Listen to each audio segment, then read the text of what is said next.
An Breitheamh Glan.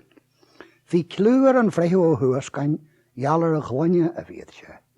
Héite chun na cuairte ach an bhaidin agus é giléasta fan na chóta robail a had a ceastéir a bhríste strícach agus a spáitiní buana. Bhí an dú ua ar an álach an aige, lan staoine a bhíon, agus amar bí a dtéigur locht meisce os a chóirt, bhí te an díon orthú agus dhearad sé teirmí fád a prísantachta orthú a dálail. Ihe bháin, hála go raibh dinnear mór a reachtáil ag a chomhbhreithúna, agus tugadh ceirú chun na ceirma don Breitheamh ó Thuascain. In éon dinnear, hiarú ar an choideachta, sláinte an uachtaráine áil. Níor waith leis an Breitheamh a bheith na éon chóir, agus dar leis go muna sé simín bug as glunne nína ce béirbí. Dáil sé an tláinte agus heitin blas an nína leis. Na dhé sin hálaú sláinte an tíisi agus dáil an Breitheamh ímar gonne.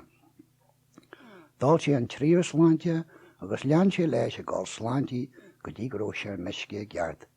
Bhí sé chuig álta. Leis an méid a bhí ite agus álta aige, hanig saonas ar a gula agus déirí sé tein.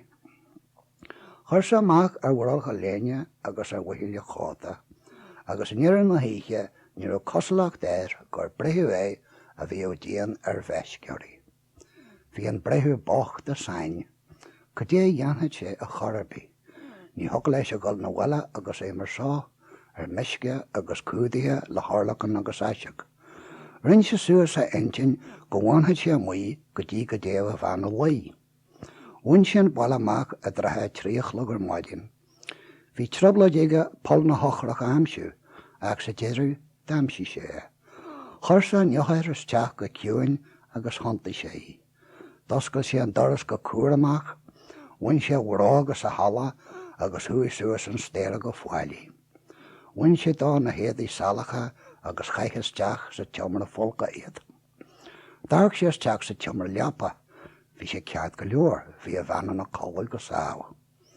Chuaigh sé isteach sa leapaí go fáileach, níor wascail sí agus becurid go raibh an Breitheamh na chrap cálata. Nar tháinig sé nuas an stéire lethar na bharach ar sa bhean leis, an lutas ar meisce réir. Meise ar meisce ar sesin.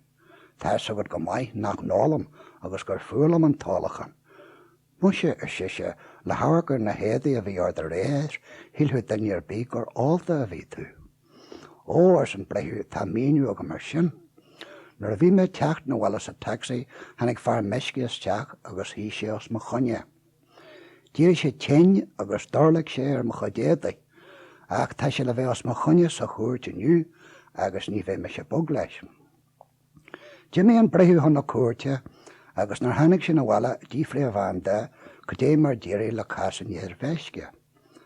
Thug méid grosal bhaid chainte dá a dreagar an Breitheamh agus 6,000 na chois. Becheart a ga bhí dhéagahort dá ar siise, mar dag sé pragas a do bhríste go maith.